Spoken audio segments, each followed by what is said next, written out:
Yes, people, welcome back to the channel.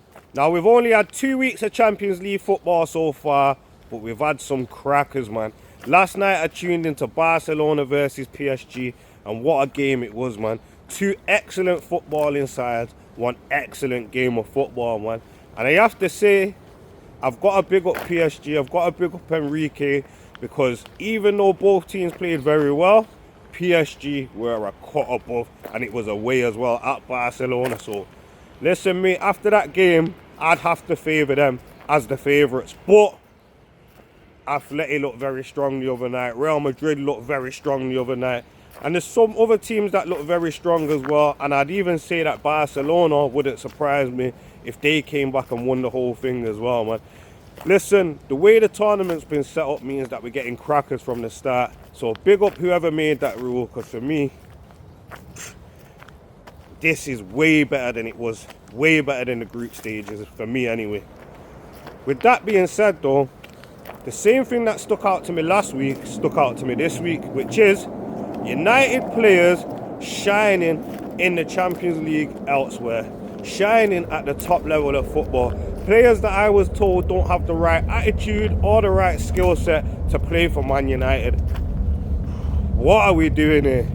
Listen, mate, Garnacho, he didn't do anything amazing. Had a steady game, but he's shown he's very comfortable at this level. But RASMUSHojlund, listen, mate, it's time we give him his flowers because we all disrespected him. I know it's early into his Napoli career, but we've got to give him his flowers, man, because look, for me, we never should have got RASMUSHojlund. Never. Because he was too young, too inexperienced to be United's main man up top and United's number 9. It was too much pressure, and I said that from day one. I thought we should have went and got Harry Kane, and I believe if we did so at that time, things would be different now and we'd be in a different place. But we opted for Rasmus, and things panned out how they panned out, which I always knew was going to happen.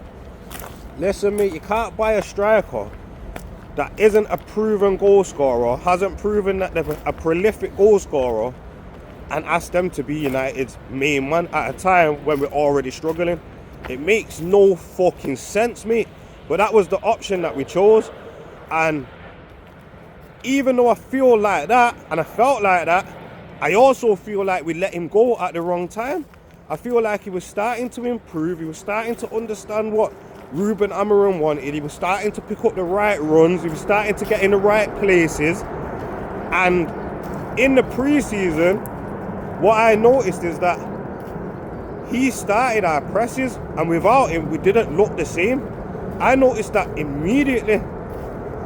So I thought it was a bit of a silly move to let him go. I thought that we should have got Watkins and had Rasmus learning off Watkins, who's a Premier League proven goal scorer, takes the pressure off Rasmus, but he can still learn, he can still develop, and we've still got a young striker that's a project striker, and we're not going out and spending more crazy money. But we opted to let him go and bring in another project striker in Sesko, and I thought that was the wrong move, because once again we're bringing in another guy that's not a proven prolific goal scorer to be the main man at United, the number 9, in a time of big pressure. And it's looking like it's probably going to go the same way again. And it's funny because when this move happened, when Rasmus went to Napoli, a couple of us in the group chat said that we think Rasmus will actually score more than Sesko this season, and so far he is. And you know what, when you look at his Champions League record, 7 goals in 8 games, you can see that the man has real talent, and he's shown he can do it at the top level of football. So I think moving him on at the time we did was very stupid, and I thought buying him when we did was even stupider, honestly. So I don't blame him for anything that happened at United, and I wish him nothing but the best, and it looks like he is going to get the best at Napoli. It looks like he's going to be over there competing for things and enjoying his football, so fair play. And then when we go on to Marcus Rashford, listen, Rashford, he's not even fully back yet, but he's still terrorising people, nutmegging defenders for fun, getting assists all the time. And it's funny because even in his last season at United, I seen him have many performances like last night, but he was being slated for him. Last night I seen him walking several times, but no one mentioned it. But you see when he was at United and he's putting in some of them crosses and the striker or whoever's not finishing them, and then we're losing the game, everyone goes away and says, oh, did you see when he was walking and blah blah, and then we got ripped open. But there's so many other phases of play, but everyone was focusing on Marcus Rashford. But he's still playing the same way now, and he's being credited for it because a lot of the things that he's doing are resulting in goals.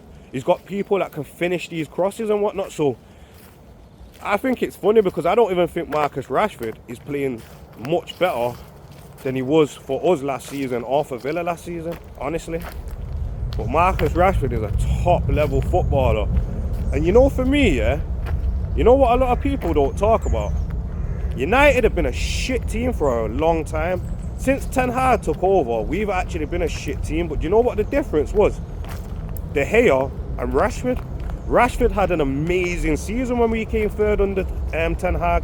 Amazing season. And if you remove Rashford and De Gea from that season, you get what we're getting right now. And you know what? A lot of the fans wanted both of them players out. So we're getting exactly what a lot of the fans have wished for. And that's another thing of mine. Like, I blame Amarim for a lot. I blame Ineos and the Glazers for a lot. But I also blame the fans for a lot. Because anytime the fan pressure really builds, they give in and give the fans exactly what they want to keep the pressure off the top. That's what they do. And we've asked for some very stupid things, mate. And there's people still out there that will say, oh, De Gea needed to go when he went. I know it ain't gone right, but he needed to go. It's nonsense, mate. Same thing with Rashford. Nonsense, mate. What we needed is a manager that could get the best out of him. Because like I said, for years now, even under Ollie, Marcus Rashford and De Gea were very pivotal to everything that we've done. And this is just a result of not having them. I wish people listened to me when I said, mate, get rid of De Gea. You better be careful what you're wishing for. But look, man, as I said, I'm just blessed to be watching some great games in the Champions League. It's unfortunate that we're not there.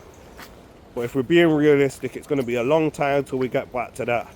So for now, I'm just enjoying other teams, enjoying good football, and enjoying the ex-United players shining.